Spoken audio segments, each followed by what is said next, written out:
जहाँ डाल डाल पर सोने की चिड़िया करती है बसेरा, ओ भारत देश है मेरा, ओ भारत देश है मेरा। नमस्कार दोस्तों, सभी लोगों का स्वागत है आपके अपने चैनल इंटेलिजेंट मैथमेटिक्स क्लासेज पर। मैं हूं श्रीकांत सर और आप लोगों का बहुत बहुत स्वागत करता हूं। ये वीडियो बन रहा है 10th क्लास के बच्चों के लिए जो 2023 में परीक्षा देने जा रहे हैं। तो शुरू करते हैं वीडियो। पहला प्रश्न है, प्रतिस्थापन विधि से हल करें।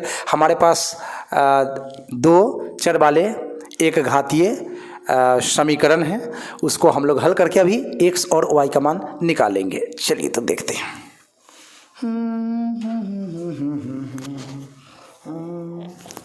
चलिए, प्रतिस्थापन विधि से हल करने का मतलब होता है प्रथम समीकरण से x का मान निकालकर दूसरे समीकरण में डाल दीजिए।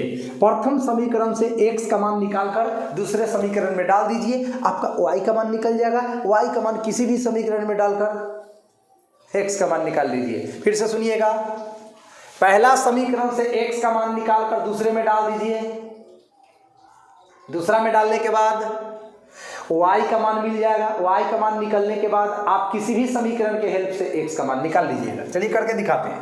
समीकरण 1 से, समीकरण 1 से क्या मैं लिख सकता हूं बुआ जी, x बराबर a माइनस बी तो अपने जगह पर है, ये प्लस वाई उधर जाएगा तो माइनस वाई, क्या भाई, तो समीकरण नंबर 3। अब हम लोग x का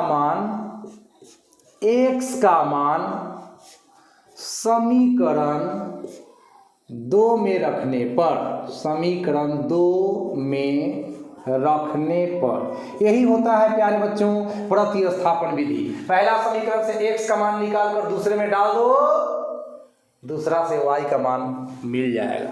तो दूसरा समीकरण में x का मान बैठाएंगे। तो पहले a लिखते हैं, a के बगल में x है, x का मान कितना है, a minus b minus y, a minus b minus y डाल दिया, माइनस में बी वाई मैंने लिख दिया। अब बराबर के बाद जो है बुआ a का स्क्वायर प्लस b का स्क्वायर, इसको भी मैंने लिख दिया। a में a से गुना होगा a का स्क्वायर, a में b से गुना होगा माइनस ए बी, a में y से गुना होगा a y माइनस देकर b y बराबर a का स्क्वायर जोड़ b का स्क्वायर, a स्क्वायर से a स्क्वायर कट जाएगा। अब क्या होगा, चलिए होगा से देखिए, माइनस ए बी अपना जगह पर है एंड प्लस बी स्क्वायर इधर आएगा तो माइनस बी स्क्वायर, अब माइनस ए वाई उधर गया तो प्लस ए वाई, अब माइनस बी वाई उधर गया तो प्लस बी वाई। आप इन दोनों में से आप माइनस का चिन्ह कॉमन ले सकते हैं, माइनस दोनों पदों में अवेलेबल है तो माइनस का चिन्ह कॉमन ले सकते हैं और b कॉमन ले सकते हैं। तो इसमें a बच रहा है, अब माइनस जब कॉमन लिए तो प्लस का चिन्ह हो जाएगा, अब b स्क्वायर है b कॉमन लिए तो एक b बच जाएगा। अब इन दोनों में से आप क्या कॉमन ले सकते हैं, y दोनों जगह मिलता है तो y कॉमन लेने के बाद इसमें a बच जाएगा, इसमें b बच जाएगा, a प्लस b से a प्लस b कट गया। अब y बराबर माइनस बी बच गया, y बराबर कितना बच गया, माइनस में b। अब इस माइनस बी को समीकरण 3 में बैठा दीजिए, x का मान निकल जाएगा। अब समीकरण कहाँ से, तो 3 से। ऐसे आप 1 से भी निकाल सकते हैं, 2 से भी निकाल सकते हैं, लेकिन सबसे सस्ता होगा 3 से। तो x बराबर a minus b minus y, तो y का मान तो माइनस बी डाल देंगे, तो a माइनस बी माइनस पहले से है और y का मान भी माइनस में b है। अब क्या होगा, a माइनस बी और minus minus plus b, plus minus b कर जाएगा तो a बच जाएगा। इस तरह से x का मान हुआ a और y का मान हो गया माइनस बी, और यही हो गया आपका आंसर। तो उम्मीद करता हूँ कि यह सवाल आपको समझ में आ गया होगा। नेक्स्ट क्वेश्चन आपके सामने तुरंत पेश करते हैं। Thank you so much.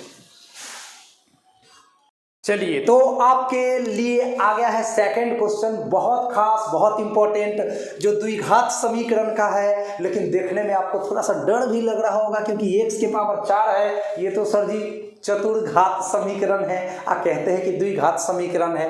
चलिए थोड़ा सा दिमाग लगाएंगे, अभी बहुत इंपॉर्टेंट रहने वाला ये सवाल। हमें हल करना है 25x के power 4 minus 20x square plus 4 equal to 0। मैं क्या करने वाला हूँ, एक चीज मान लेता हूँ मैं, माना x का स्क्वायर जो है वह y है, x का जो स्क्वायर है स्टूडेंट्स उसको मैंने y मान लिया। अब आ जाइए क्वेश्चन पे, तो 25 x के पावर 4 इसका मतलब क्या होता है, x स्क्वायर का स्क्वायर आ जाएगा 2 दूना 4, अब माइनस 20x स्क्वायर अपने जगह पर प्लस में 4 बराबर के बाद 0। अब 25 अपने जगह पर x स्क्वायर को तो आपने y मान लिया है, अब ऊपर तो स्क्वायर पहले से है, 20 अपने जगह पर x स्क्वायर को तो मैंने y मान लिया है प्लस में 4 इक्वल टू 0। अब तो हो गया यह द्विघात समीकरण। वाह क्या बात है। अब इसके कितने आंसर होंगे, 2 आंसर होंगे। चलिए आइए, तो 25y के power 4 minus 20 y plus 4 equal to क्या, 0। तो आप क्या करना है, 25 चौका 100 हो रहा है और 10 दहाई 100, 10 10 20। चलिए तो इसको गुणनखंड विधि से हल करते हैं। 25y स्क्वायर 20y को लिख सकते हैं माइनस में 10y माइनस में 10y मिल के माइनस में 20y हो जाएगा प्लस में 4 बराबर के बाद 0। ये दोनों में से कॉमन कितना हो जाएगा, ये दोनों में से कॉमन हो जाएगा कितना कितना हो जाएगा, 5y हो जाएगा कॉमन। तो 50 का 25 y स्क्वायर है तो 1y कॉमन हुआ, 1y बच गया। अब 10 में 5 कॉमन हुआ तो 2, y तो कॉमन हो गया, बात खत्म। 10 4 में 2 कॉमन तो 2 5 का 10 है ना, और 2 दूना का 4। कहिएगा सर 4 के पीछे तो प्लस है, माइनस का है हो गया, फिर तो माइनस गुना माइनस प्लस हो जाएगा बराबर 0। इतना तो आप जानते हैं। 5y माइनस 2 दोनों में से कॉमन हो गया, 5y माइनस 2 दोनों में से कॉमन हो गया, और इधर भी तो 5y माइनस 2 ही आ रहा है। तो दोनों गुणनखंडों से हमें y का मान कितना मिल रहा है, 2/5। फ्रेम से बाहर हम लोग नहीं जाना चाहेंगे, 2/5 फ्रेम से बाहर तो नहीं गए हैं, लेकिन 2/5। चलिए तो y का मान 2/5 आ गया है, लेकिन ये समीकरण तो x चर में दिया गया है, तो हमें तो y का मान निकालने से काम नहीं चलेगा, हमें तो x का मान बताना पड़ेगा। तो थोड़ा सा और हम लोग मेहनत कर लेते हैं, बस हो जाएगा।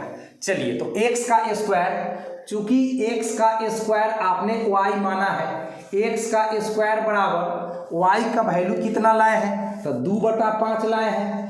स्क्वायर हटता है तो क्या होता है बउआ जी, प्लस माइनस रूट लगता है, और यही है आपके सवाल का जवाब। तो उम्मीद है कि आपको सवाल का आंसर समझ में आ गया होगा। तो नेक्स्ट क्वेश्चन आपके लिए स्क्रीन पर। चलिए तो सवाल नंबर 3, किसी संख्या और उसके व्युत्क्रम का योग 10/3 है, संख्या ज्ञात करें। व्युत्क्रम का मतलब समझ रहे हैं ना, अंश को हर बना देना है, हर को अंश बना देना है, किसी संख्या का व्युत्क्रम हो जाएगा। अंग्रेजी में उसको बोलते हैं रेसिप्रोकल। ठीक है स्टूडेंट, रेसिप्रोकल। तो बड़ा अच्छा सोल्यूशन रहने वाला है इसका। देखिए माना संख्या बराबर x, माना संख्या बराबर x, इसीलिए संख्या का व्युत्क्रम, संख्या का क्या व्युत्क्रम, व्युत्क्रम का बात हो रहा है ना, तो संख्या का व्युत्क्रम। तो व्युत्क्रम के लिए हमने आपको क्या बताया कि अंश को हर और हर को अंश बना देना है। कहिएगा सर इसमें तो अंश हर सूझ ही नहीं रहा है, सूझेगा ना, इसके बटा में एक जो छुपा हुआ है तो 1/x कर दीजिए, हो गया ना संख्या का व्युत्क्रम। अब इसको फिर से मिटा दीजिए, अच्छा नहीं लगता है। किसी भी संख्या के बटा में एक तो छुपा हुआ रहता है, तो एक को मैंने ऊपर कर दिया और x को नीचे कर दिया, तो ये संख्या का क्या हो गया व्युत्क्रम। चलिए अब कह रहा है कि संख्या में उसका व्युत्क्रम को अगर जोड़ दिया जाए, योग माने जोड़ना होता है, तो 10/3 आता है। तो चलिए भैया प्रश्न से हम स्वागत करते हैं आप लोगों का। प्रश्न में जैसा बोलेगा हम वैसा करेंगे। संख्या, तो संख्या क्या है x, प्लस का चिन्ह इसलिए क्योंकि योग लिखा हुआ। अब व्युत्क्रम तो कितना 1/x इक्वल टू कितना, तो 10/3। अब तो यहाँ से अगर आपको समीकरण हल करने आता है तो आप खुद भी कर सकते हैं। तो चलिए x एलसीएम ले ली, x गुना x square plus 1 equal to 10/3, तिरछा गुना करेंगे तो 3x स्क्वायर प्लस 3 में x से गुना होगा तो 3 और 10 में x से गुना होगा तो 10x प्लस 10x को इधर लाएंगे तो माइनस में 10x प्लस में 3 इक्वल टू 0। अब इसको हल कर देना है। यह एक द्विघात समीकरण है, इसको अंग्रेजी में क्वाड्रेटिक इक्वेशन बोलते हैं। इसके दो आंसर होंगे। तो 3 का 9x², इसको गुणनखंड विधि से हल कर दीजिए, बड़ा आसान है। माइनस में 10x को आप लिख ही सकते हैं माइनस में 9x और माइनस में a(x), माइनस में 9x और माइनस में a(x) मिल तो हो जाएगा माइनस में 10x और 3 अपने जगह पर रहेगा बराबर क्या 0। इन दोनों में से 3x² और 9x में से क्या कॉमन हो सकता है, तो 3x कॉमन हो सकता है। तो बचेगा क्या x - 3, क्योंकि 3 तिहाई 9 और x आ जाएगा। माइनस x प्लस 3 में कुछ कॉमन नहीं तो -1 कॉमन ले लो। तो यहाँ पे माइनस जो कॉमन ले ही लिए हैं तो यहाँ प्लस हो जाएगा, अब प्लस 3 है वो -3 हो जाएगा इक्वल टू क्या 0। अब जरा इस साइड लिख लो हम लोग, x - 3 दोनों में से कॉमन ले लो। तो x - 3 दोनों में से कॉमन हो गया। अब इधर 3x - 1 बच रहा है तो इधर 3x - 1 लिख लो इक्वल टू 0। जब x - 3 इक्वल टू 0 तब x इक्वल टू -3 उधर जाकर +3 हो जाएगा। जब 3x - 1 इक्वल टू 0 तो 3x इक्वल टू -1 उधर +1 हो जाएगा और x के पीछे 3 मल्टीप्लाई कर रहा है x में तो बराबर पर डिवाइड हो जाएगा। तो इस तरह से संख्या आपका 3 या 1/3 हो सकता है। इसीलिए संख्या जो है 3 या 1/3 हो सकता है।